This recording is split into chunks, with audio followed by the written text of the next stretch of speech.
మద్యం రేట్లు తగ్గించేస్తున్నారు, క్వాలిటీ పెంచుతున్నారు. ముగించే ముందు ఒక ఇష్యూ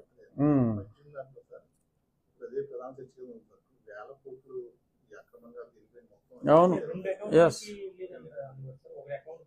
అవును, ఆరోపణలు నేనే చేశాను. అసలు ఫస్ట్ చెప్పిందే నేను. ఇప్పుడు ఇవాళ మర్చిపోయాను, ఈనాడులో హెడ్లైన్ అది మాట్లాడి ముగిందాం. ఈనాడు హెడ్లైన్ కూడా అదే. అక్కడ మదనపల్లి ఫైల్స్ గురించి, ఆ ఫైల్స్ కాలనీయా ఏమైనాయా అనేది పక్కన పెడితే, ఎక్కడో తీగలాగితే ఏదో డొంక కదిలినట్టు ఈ మద్యంకి సంబంధించిన కాగితాలన్నీ చాలా దొరికినాయి.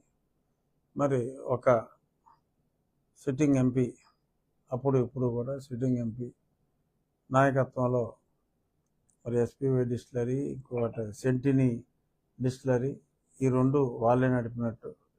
Majority of the volumes SPY distillery సుమారు ఈ 5 ఏళ్లలో ఒక 6,000 కోట్ల మద్యం అమ్మినట్టు.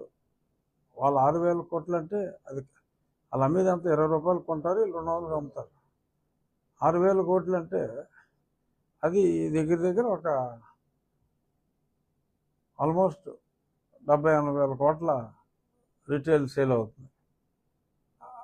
అది 6,000 అంటే. సో అలాగా మెజారిటీ అంతా కూడా ఆ ఎంపీ గారు షాపుల ద్వారా, ఎంపీ గారి డిస్టిలరీల ద్వారా అమ్మినట్టు. మళ్ళీ కలెక్షన్ అంతా కూడా వాసుదేవరెడ్డి, ఈ మానిటరింగ్ అని ఇవాళ పేపర్లో వచ్చింది. ఇదే ఇప్పుడు చెప్పినట్టు పేర్లు చెప్పకుండా 3 సంవత్సరాల నుంచి నేను అదే మొత్తుకుంటున్నా. ఆ గొంతు అరిగిపోయింది రచ్చబండలో వీటి గురించి మాట్లాడి. ఇప్పుడు చేయగలిగితే డొంకని అదే మ్యాటర్ మళ్ళీ ఇవాళ. ఆధారం ఉండాలి కదా. నాకు తెలిసిన సమాచారం నేను చెప్పా. ఇప్పుడు ఆధారాలు కూడా దొరికినాయి అంటున్నారు కాబట్టి ఏమవుతుందో చూద్దాం. ఆలస్యం అయితే ఆలస్యం అవ్వచ్చు, కానీ తెలుస్తుంది. వచ్చిందా? అది యాక్చువల్గా నేను సమర్థిస్తాను. కవితకి బెయిల్ రావటం, ఇప్పుడు దాకా రాకపోవటం అనేది అన్యాయం. ఆంధ్రాలో జరిగిందంతా చూస్తే ఈ 1,000 కోట్ల మద్యం, ఓన్లీ మద్యం టు మద్యం కంపేర్ చేద్దాం. ఆ మద్యంలో ఆ ఎలిగేషన్ ఉన్నప్పుడు అన్ని నెలలు ఇప్పుడు ఛార్జ్షీట్ వేసుకోవచ్చు, తర్వాత ఏమైతే అది అవుతుంది, కానీ అన్ని నెలలు జైల్లో ఉండటం అనేది డెఫినెట్గా అది సమర్థనీయం కాదు. Supreme court has taken the right decision, may not be at the right time, delayed, but supreme court కాబట్టి ఆ డెసిషన్ తీసుకుంది. అప్పుడు నన్ను జగన్మోహన్ రెడ్డి, సరే అక్కడ ఎంతో కొంత కేసు ఉంది, ఏ కేసు లేకుండా నా మీద రాజద్రోహం పెట్టి మీ ఛానల్ ఎండీని పెట్టేశారు A2 A3 కింద. అప్పుడు సుప్రీంకోర్టు దయ వలన నేను ప్రాణాలతో బయటపడ్డా. నాకు ఎప్పుడు సుప్రీంకోర్టు అంటే అట్మోస్ట్ రెస్పెక్ట్. ఎక్కడ న్యాయం జరగకపోయినా ఫైనల్గా అక్కడ న్యాయం జరుగుతుంది అన్నది.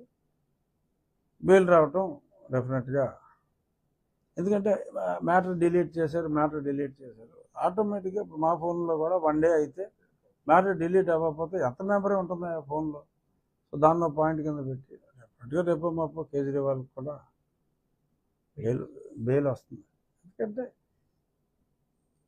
ఓల్డ్ ఇన్ఫర్మేషన్ నీ దగ్గర డేటా ఉన్నప్పుడు నువ్వు జైల్లో పెట్టాల్సిన అవసరం లేదు. Law will take its own course. Chargesheet అయ్యి ట్రయల్ జరగని అవుతుంది. మర్డర్ చేసిన వాళ్ళేమో వదిలేస్తున్నారు. నిజంగా దారుణం.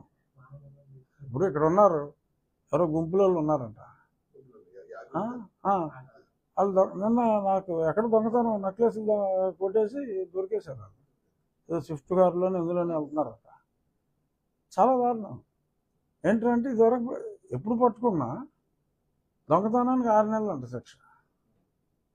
ఏది దొంగతనం చేసి మర్డర్ చేసినా కూడా, మర్డర్ చేస్తే వేరే అనుకో, బెయిల్ మీద వస్తాడు, మళ్ళీ ఇక్కడి నుంచి పారిపోయి రాజస్థాన్ వెళ్తాడు. ఎటు వెళ్తాడు దొరకడం. సో అటువంటి వాళ్ళేమో మనం 6 నెలలకు వదిలేసి, ఆల్రెడీ అమ్మాయి పాపం కవిత 6 నెలలు ఉంది కదా, నాకేమి అలాంటి ఇష్టం అని కాదు నేను చెప్పేది, న్యాయంగా మాట్లాడుకోవాలి కాబట్టి డెఫినెట్గా సుప్రీంకోర్టు తీర్పుని నేను ఆహ్వానిస్తున్నాను. చాలామంది రకరకాలుగా కామెంట్ చేయొచ్చు, బట్ నా వరకు నేను I'm welcoming that judgement.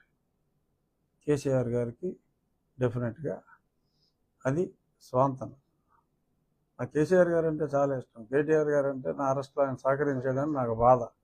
Otherwise దాని ముందు బాగానే ఉండేవారు, నాకు స్నేహితుడే. బట్ కేసీఆర్ గారికి నాకు స్నేహం లేకపోయినా చక్కటి పరిచయం ఉంది. I respect him. So congratulations KCR garu అని చెప్పి మీడియా ద్వారా తెలియజేస్తున్నా. ఇంకేం లేవుగా? Okay, thank you.